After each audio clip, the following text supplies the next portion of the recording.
Good morning, everyone. Welcome. It's FPC Radio Live. It is Friday, January the 6th, 2023, and the final weekend of the regular season in the NFL, John. It's I can't believe it's over. This has been perhaps the most eventful week of the entire season, given the circumstances and everything surrounding how last week ended on Monday Night Football. The good news, John, the good news. There have been some positive updates with Damar Hamlin since we've last been on the air. Most notably, he did awake for a brief moment, and just like any athlete, and this kind of makes you just smile. He asked who won the game, and it's going to be a shame when he fully recovers to explain to him the ensuing what happened following all the circumstances. Now that obviously. He's now not out of hot water yet, but very, very encouraging signs and makes you feel pretty good about his prognosis. Yeah, I mean, good enough that the Patriots are going to play the Bills at the scheduled 1 o'clock kickoff on Sunday. The Bengals will play the Ravens, and Week 18 will go as scheduled, and then we'll find out who's playing who in the playoffs. I mean, there's still a lot to be determined by Week 18, but yeah, just great news that it seems to be that there's progress being made. And again, as a pro football player, no surprise that he wanted to know who won the game. That was the first thing he wanted to find out because, these guys are such unique guys the way they're wired. Well, hell, I mean, we're still trying to figure out who the hell won the game. So, well, obviously, look, I mean, once this is a situation certainly unique to the modern NFL. And by that, I mean the social media era of NFL and sports in general. We talked about on Monday on Tuesday, some of the previous instances, some in other sports where you have life threatening and in some cases, death on the playing field or very close to it or a result of playing a certain game. So, but this was certainly something that was never seen and certainly the circumstances never seen in the social media era, of course, and certainly in the last 20 years. I mean, the closest thing we came up with was Chris Pronger, and that was back in 1998. So even outside of social media, it's been a while since something like this happened. There was a situation where Rich Peverly for the Bruins had a basically a cardiac episode on the bench, but you know what I mean? It didn't stem from a hit. And that's kind of what we're trying to distinguish here. Anyways, when it comes to football, obviously, the health and safety of the player was the utmost priority. But just because of the game and the stakes that were, at stake, this created quite the issue the last few days, and we're still trying to sort through it, even though there's a little bit more clarity, because we do know now, obviously, that the game will not be replayed. It's not going to be rescheduled. It's not going to be finished. It's just not going to exist. It's just it was never played. It was never on the schedule. However, given that it was the Bengals and the Bills, and given that another team in the AFC, Kansas City Chiefs, had a lot at stake in that game, it's created this mess of a situation for the NFL with John that really has no perfect solution. Like I've seen some really creative ideas of how to figure this situation out, because I don't believe, and again, I don't know if I have the perfect solution, but I don't believe that both the Bengals and Bills should lose an opportunity and basically hand Kansas City the number 1 seed because of this. Because that's kind of what it was. Like I know some Kansas City Chiefs fans are talking about, oh, well, the Chiefs were the 1 seed going into that game. Well, technically, yes, but that was just by virtue of having played your game on Sunday and not Monday like the Bills and Bengals. Heading into the week, Buffalo was the number 1 seed. Both Buffalo and Cincinnati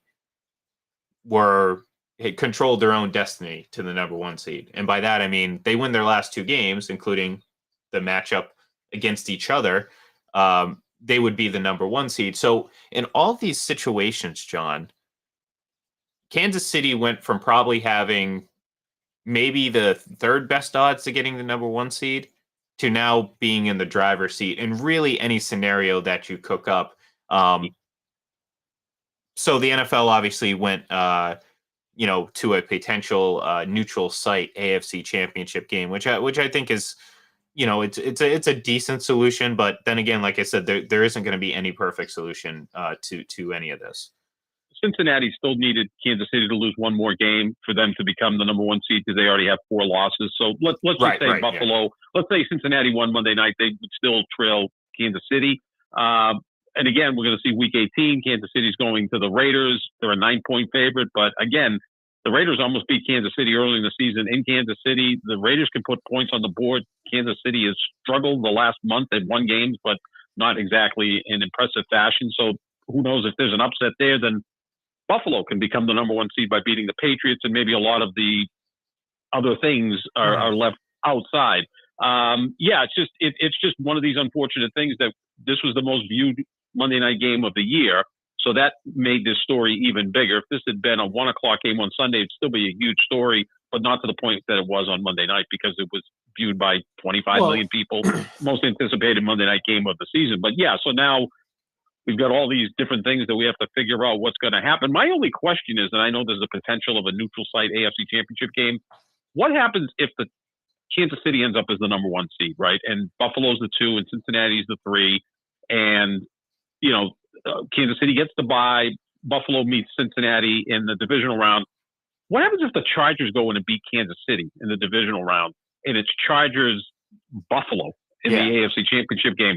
Do they play that game in Buffalo or a neutral site? I believe it's Buffalo. I think the only scenario in which it's a neutral site is if it's essentially involving mostly Kansas City, which again, I know Chiefs fans are going to be upset, and they're talking about the Arrowhead Invitational, forgetting obviously last year that it took a Titans loss for them to even get that opportunity, an opportunity that they blew, by the way. Up 21-3, and based on some of the commentary from some of these Chiefs fans, you would think 21-3 was an insurmountable lead to overcome, especially the way they're talking about the 7-3 lead the Bengals had on the Bills. Like that game was over.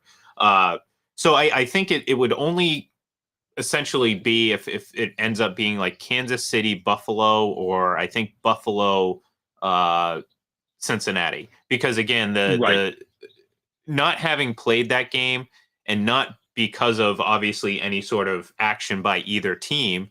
Now, if this was a situation where one team screwed something up and they were unable to play, then you get a fork. That's how the rule should played, and that you move on and you take it from there. But this situation, like I said, at the top of the show, is so unique and so unlike anything they've ever had. And then, John, you add just the ramifications. Like, you could not have picked a more impactful game at a more impactful point in the season, because you're essentially talking about the landscape of the AFC playoffs, especially. And again, it gets even more put under a microscope because you only get one bye week, So I don't know what the logic of it would be. I was kind of kicking it around, but the way I would potentially do this is forget about the wins necessarily.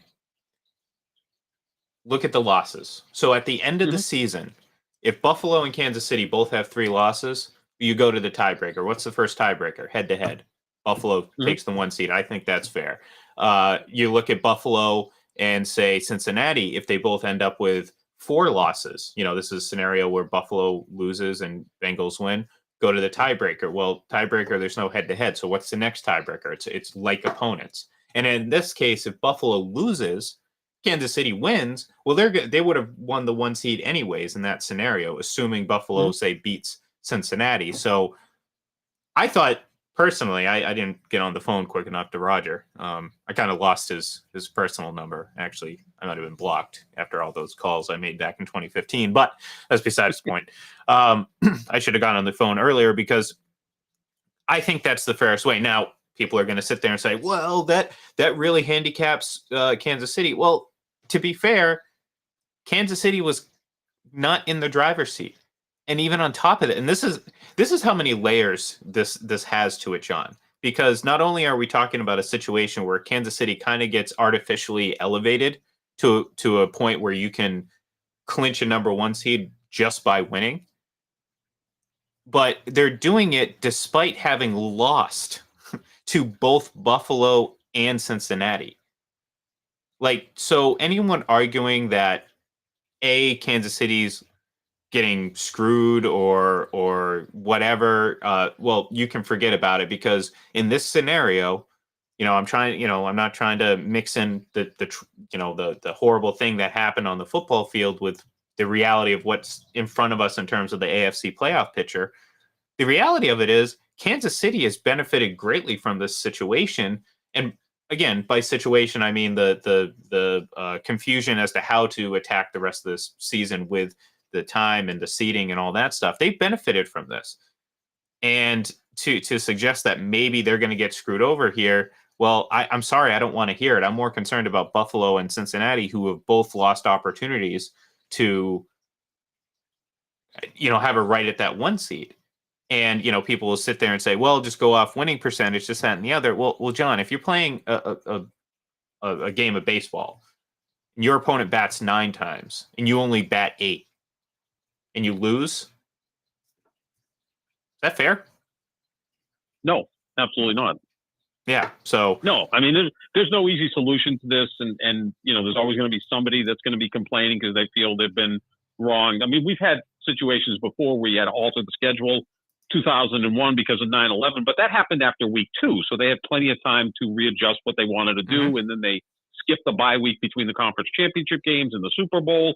I remember work stoppages in 1982 and 1987. They adjusted accordingly because the work stoppages took place early enough in the season that they could handle it. And of course, just 2 seasons ago, we had the pandemic. But again, that took place before the season even started, so they had a protocol in place. This happened at the end of week 17.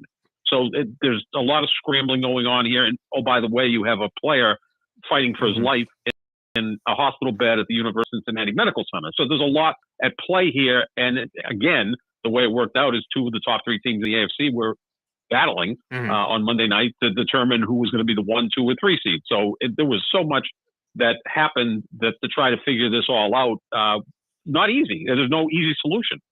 Yeah, and no, and I agree. And like I said, I'm not dismissing any sort of, and sometimes these sound crazy, like, picking, someone, there was a suggestion out there about picking either home field or the bye week. And look, people will scoff at it, but like, I'm not, like, I'm as cynical as the next person, certainly when it comes to the inner workings of the NFL, but I don't think anyone's in a position right now to know the right answer. I don't think there is a right answer. I do think some people's arguments are very transparent.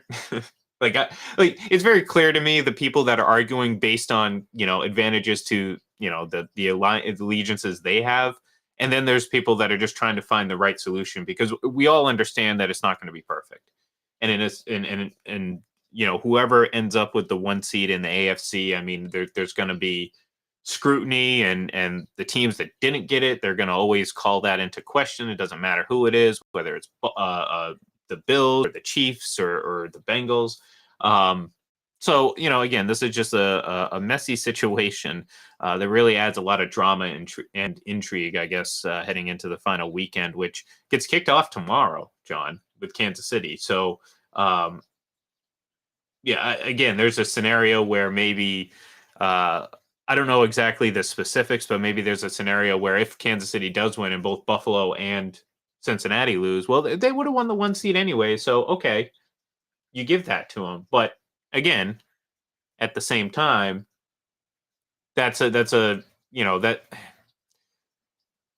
huge assumption to make that, like, had that Bengals and Bills game gone on as scheduled and nothing happened, that the Bills would have eventually lost. Like, if the Bills lose this weekend to the Patriots, I don't think that's any indication as to who the Bills are as a team. Like, to be honest, can you possibly expect them to come out and play at their most like highest like if they do, that's great. If they don't, I would never put it against them based on everything that they're going through. So there's a very good chance they could go out and lose to a pretty good Patriots team.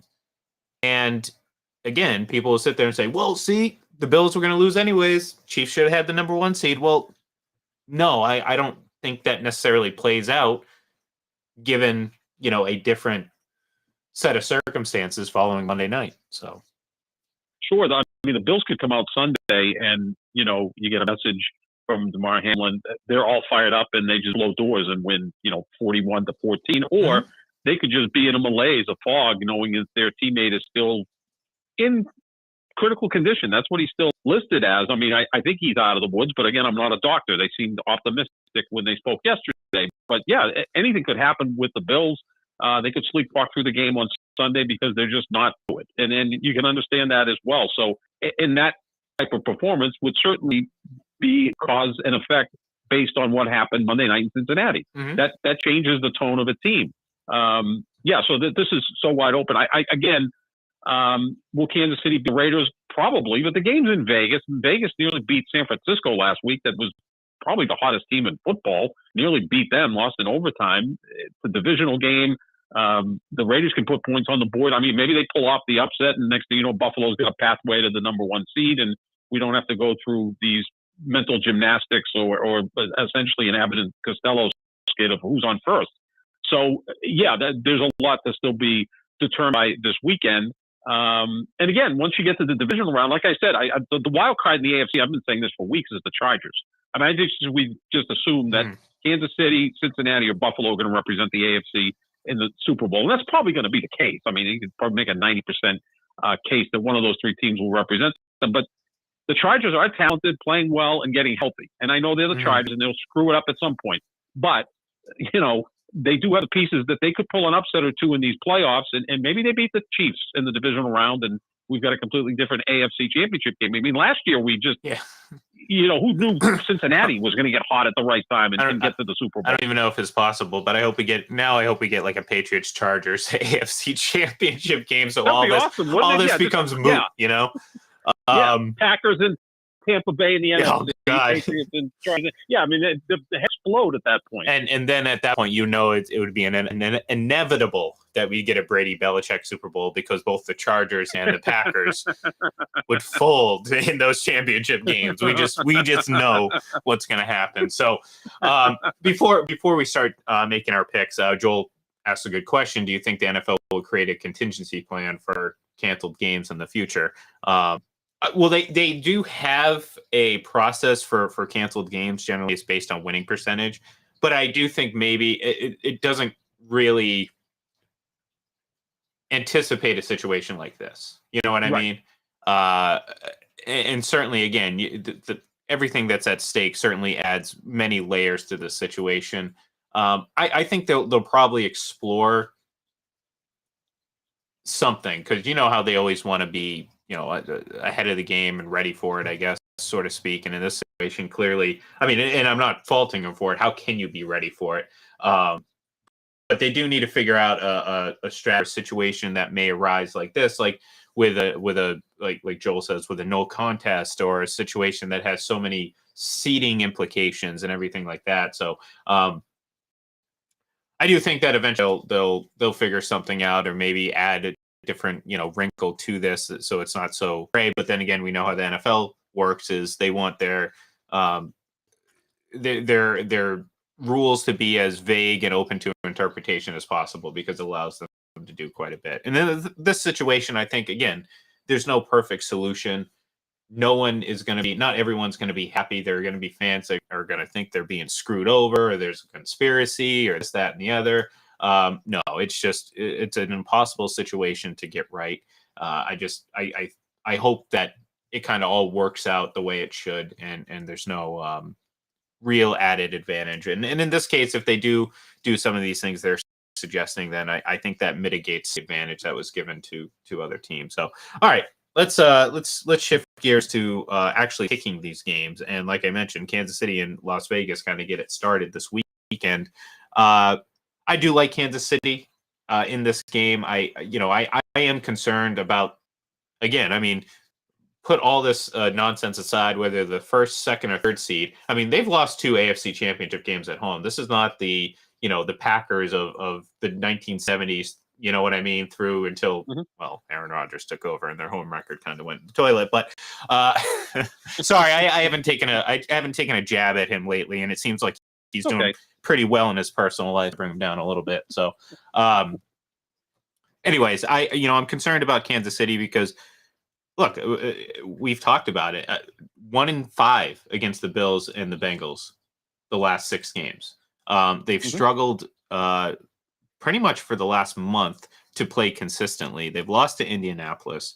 I don't like their matchup against the Chargers. It doesn't mean that they're going to lose, but the Chargers aren't an easy out. I mean, the best thing for Kansas City maybe getting that 1 seed and hoping that a team like the Patriots gets through in the first round. And even then, Kansas City wouldn't be a sure thing. So, I think they're going to win, obviously, against the Raiders. I think it's going to be a much closer game than it probably should be, or at least for Kansas City's sake. But they're going to have some real soul searching to do heading into the postseason because there are a lot of teams that I probably consider them having a tough matchup against. Yeah, like you said, 1-5 their last 6 against the Bengals and Bills, and that one win was pretty much a miracle. And again, give Patrick Mahomes and Tyreek Hill and the rest of that crew a ton of credit for pulling that game off, but also some blame to the Buffalo Bills. But yeah, I think they'll somehow find a way to win. They generally do. But I mean, this is a team that went into overtime against the Texans a couple of weeks ago. So they're not exactly playing at the highest level. They struggled against the Rams. They made Russell Wilson look pretty good in 2 Twice. recent appearances. That's 2 times. tough to do, right? Yeah. So I think it's going to be probably a high-scoring game, and Mahomes generally wins these and finds a way to pull it out. You get the quarterback edge over Jarrett Stidham. But yeah, I'd say Kansas City wins this game, and then we get into more discussions of who is the one and who's getting buys and what are we going to do going forward. Yeah, it'll be a mess. I look forward to that awful week of conversation following. Tennessee at Jacksonville. I like the Jags in this one. They've obviously looked a lot better second half of the season than the first half, and Tennessee has, well, they haven't. So Jacksonville at home, give me the Jags. Yeah, I want to see Jacksonville win. I want to see Trevor Lawrence in the postseason. Tennessee does have a few extra days of preparation because they played on Thursday night in week 17, so maybe that helps them a little bit. Almost makes no sense to pick the Titans, but I'll stick with Jacksonville because I want to see Trevor Lawrence in the postseason. The most comforting, easy game of the season for the Tampa Bay Buccaneers. For the first time all year, it'll be an umbrella in the drink type of day. Just sitting back, relaxing, no care in the world. Tampa Bay's locked up a playoff spot after this entire season of questioning and wondering what's going to happen. This team is in the playoffs and certainly, I would argue, looked their best in the most recent time we've seen them. I'm still going to take the Buccaneers in this because I do think finishing 9-8 matters, certainly to Brady, and it's certainly not that it would ever, I've seen people ask ridiculous questions about Brady's legacy, and at this point, there's nothing that could happen to Brady's legacy short of, nothing really. There's nothing that can change his legacy as it stands right now, and certainly he's done nothing but add to it over the last just add to it over the last 20 years. But I do think never having a losing record is a nice bonus to talking about it. And if he does go to 9-8, he will assure that he will not have had a losing record. Well, not just in his NFL history, but really going back to his freshman year of high school, where his team infamously went 0-for, I believe. So, So all that to say, I like Tampa in this one. I think it's really, despite having any sort of playoff implications to it, it's important for this team to put together back-to-back weeks where they really show up on offense. And then I think you're going to get people that are sitting there saying, uh-oh, what are we doing here? How have we slept on the Buccaneers? Was it just a big long con by the Bucs? I'd like that. I like that drama. Yeah, they have nothing to gain on Sunday, right? They're the 4 seed. They'll be at home against nothing to gain the Dallas Cowboys. Standings and playoff seedings, but a lot to gain as a team would be my argument. Right. Continue to play at a high level and look sharp because the next week you're playing the Dallas Cowboys. So, and I think Brady does want to finish with above 500 record because that's just the way the guy's wired. I don't think he ever goes out there not trying to win. So, yeah, I'll take Tampa in this contest. Next, we have New England at Buffalo. Like I said, I mean, this is this is a tough one because, like, I think New England would have had a shot to win this game just because they're capable of playing really good football. They have a really good defense, and I don't necessarily write them off of any game. Doesn't mean that they're going to win. Hell, I'm still picking Buffalo in this game, but like I said just not too long ago, it really wouldn't surprise me if you get, like you said, a 38-3 romp or just a dud of a game because, well, and understandably, the players are not entirely focused on the situation. So, as much as obviously, New England winning guarantees them a playoff berth, I'm going to go with Buffalo because I think they're going to come out and play inspired. That's kind of what my gut's telling me. I mean, it could swing the other way, but I believe they're going to play inspired. I think New England's going to play them very well, though. I mean, this isn't going to be a blowout. This isn't going to be this is going to be a close game. But I think Buffalo plays well. It won't be an instance where they kind of come out flat. So give me Buffalo in here. Yeah, Buffalo still has something to play for. If Kansas City wins, Buffalo still would like to lock up the 2 seed because if they play Cincinnati in the divisional round, they'd rather play them at home than go back to Cincinnati. So I like Buffalo. All right, Minnesota, Chicago. I like Minnesota. I mean, I don't like Minnesota. I just, I had to pick a winner, so I think I edged towards Minnesota. But to be honest with you, I wouldn't be surprised if Chicago pulls a little upset here. At home, really nothing to lose at this point. Justin Fields has really been playing very well and seems to be almost unstoppable on his legs. And Minnesota is really teetering here. We've talked all season about, the one-score games and how good is Minnesota. We've both gone back and forth. Like, we think we believe in them. We're finally starting to believe in them. And then they put out this dud. And you're like, okay, this is the Minnesota we all know and love. A bunch of, well, talented non-winners because that's, Minnesota just doesn't win. I think they're going to win this week. But I have a lot of concerns about Minnesota going into the playoffs. And, the funny thing is like we spent, again, 16 weeks talking about, the front runners in the NFC being the Eagles and Minnesota. And the ironic thing is the 2 most dangerous teams going into the playoffs outside of San Francisco might be the 2 teams that are currently 8-8 in Green Bay and Tampa Bay. So, it's funny how things work out, John. Yeah, you want to be playing your best football at it again when you have these great quarterbacks. You always have a puncher's chance. I think Nathan Peterman might be playing for Chicago in this game. Yeah. They want to, Justin Fields is dealing with some injuries, so I'm sure he'll throw 3 or 4 picks because he does that pretty much every time he starts. I mean, yeah, give me Minnesota. Chicago's still in play for the first overall pick, so maybe that's a factor. Who knows? But yeah, I'll take Minnesota because I mean, as bumpy as they've done this year and their way to going 12-4, they're still 12-4. I think they'll win this game. Next, Cincinnati hosting Baltimore. I like Cincinnati in this game. I just think they're a better team than Baltimore. In the same sense, in the same somewhat capacity as Buffalo, there's a chance that Cincinnati comes out a little bit flat. And look, we've seen them come out flat before in many games. It doesn't mean that they're incapable of overcoming it. In fact, they most often overcome those flat starts.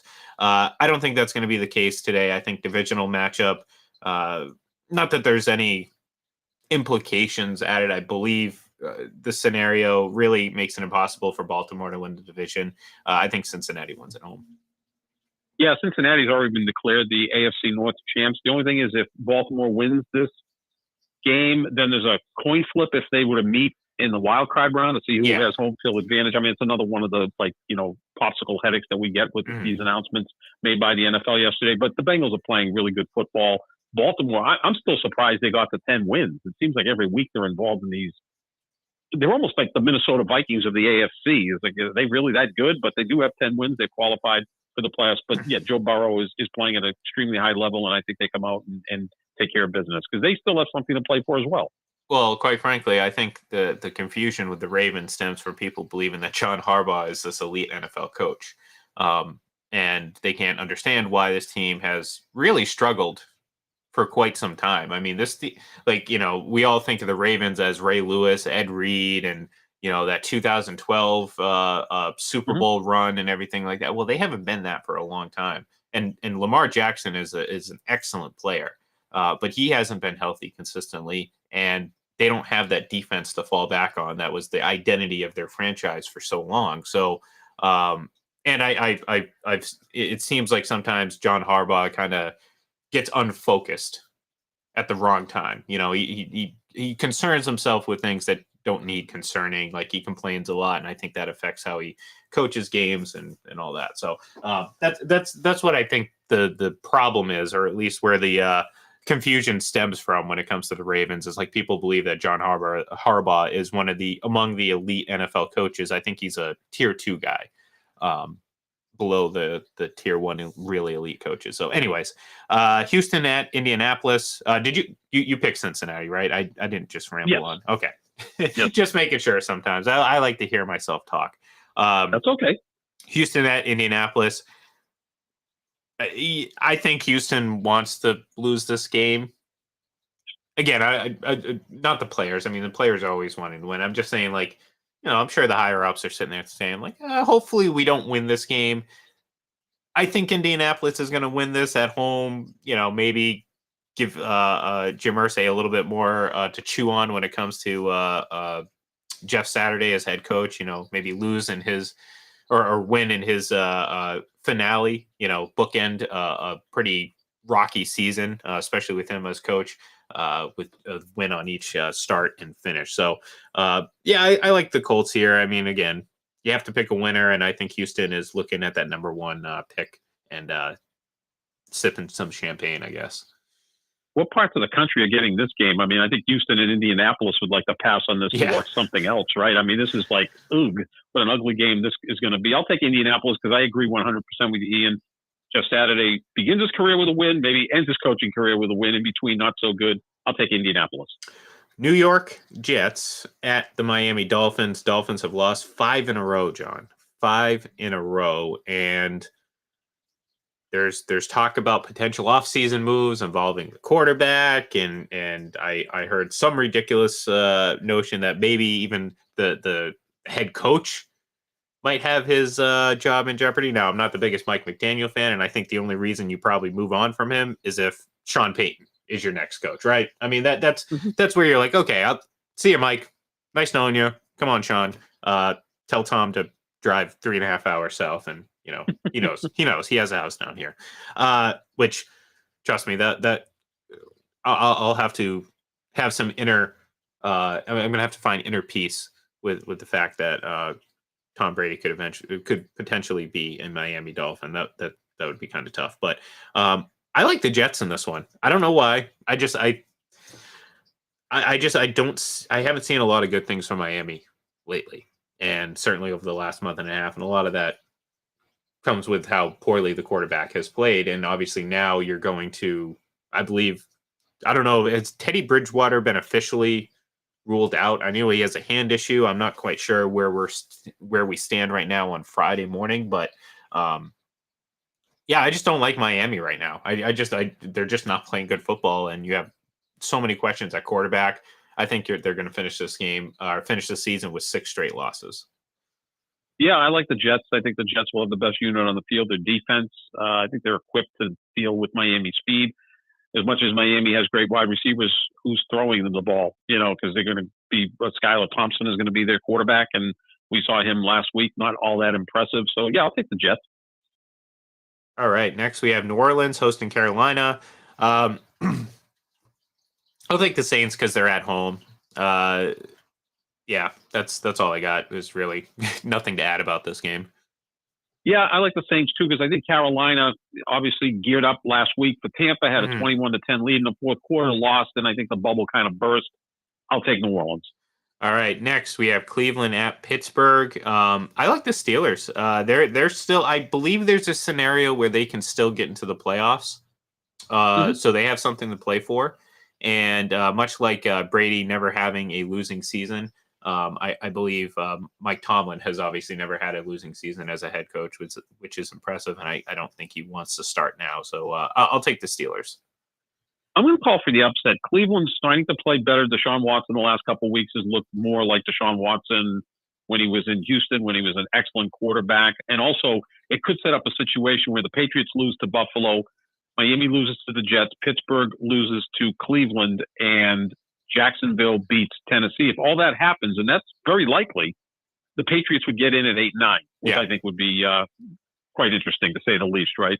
I'm going to take Cleveland in an upset. I just have a funny feeling about this game. It'll probably be a close, low-scoring game, but Watson's playing a lot better right now, so I'll take Cleveland. All right. Next, we have the Chargers at the Broncos. Chargers.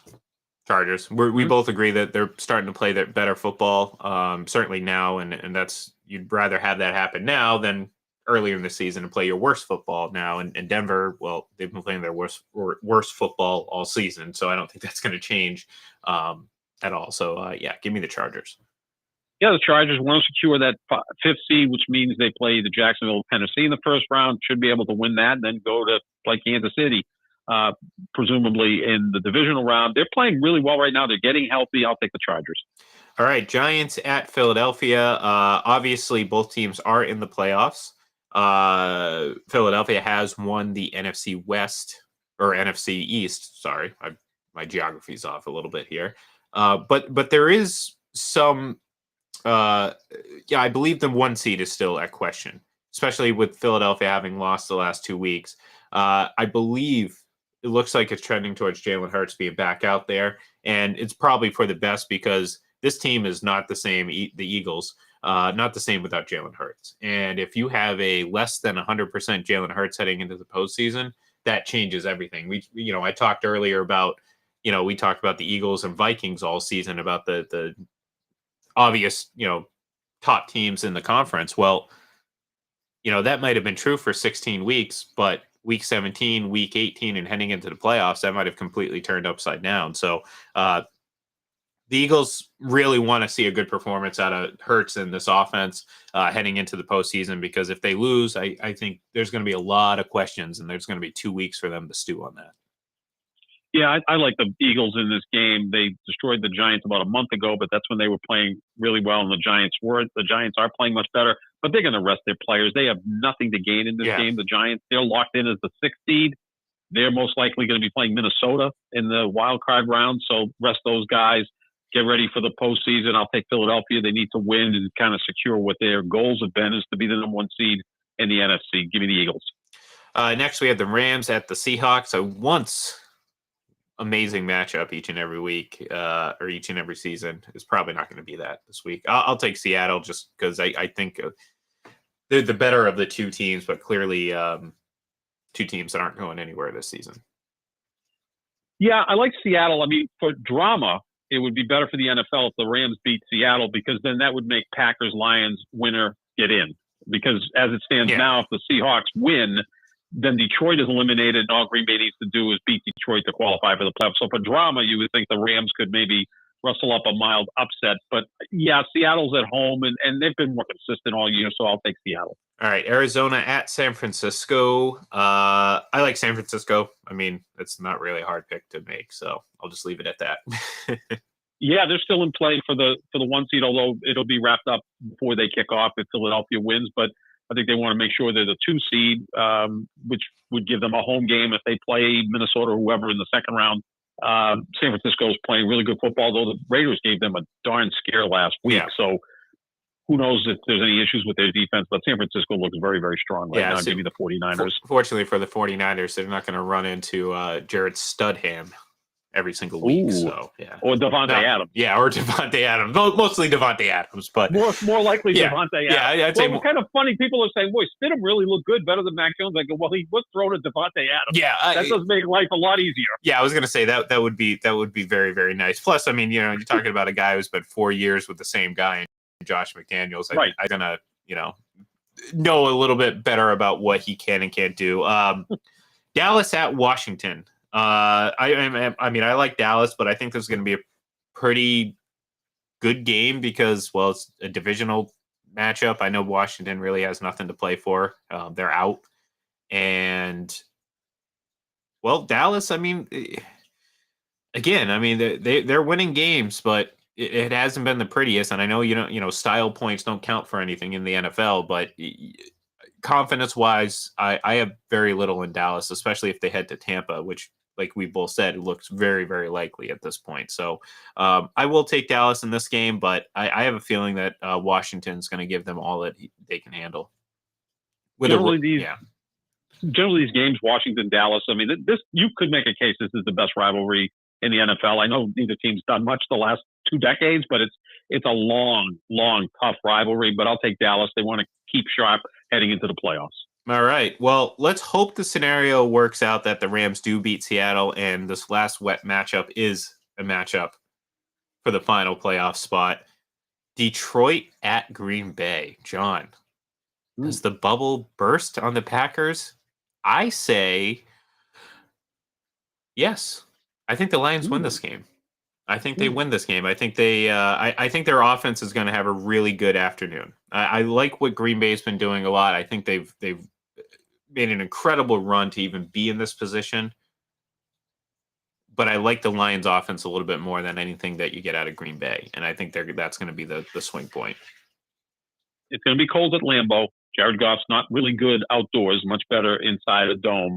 And Aaron Rodgers, as much as everyone likes to make fun of my guy, 5 times in his career in the season finale, he's played in a game which either if they win, they get in the playoffs. If they lose, they go home. He's 5-0. So I want to add that to his playoff record, which would now be 16-10, which would look a lot better than 11-10. I like the Packers. I think that's not how it works, John. You can't. Well, I made a change. I called Roger, and he's up for that. Okay, all right. I'll give it to you. So, all right, that's going to do it for us here today and for this week and for the regular season. Actually, this is by the time we hit Monday, we will be in post-season mode. So, thank you everyone for tuning in. Be sure to give us a follow on Twitter at FPC Radio Live, and of course, head over to fullpresscoverage.com to check out all the latest and greatest. So, thank you everyone, and we will talk to you soon.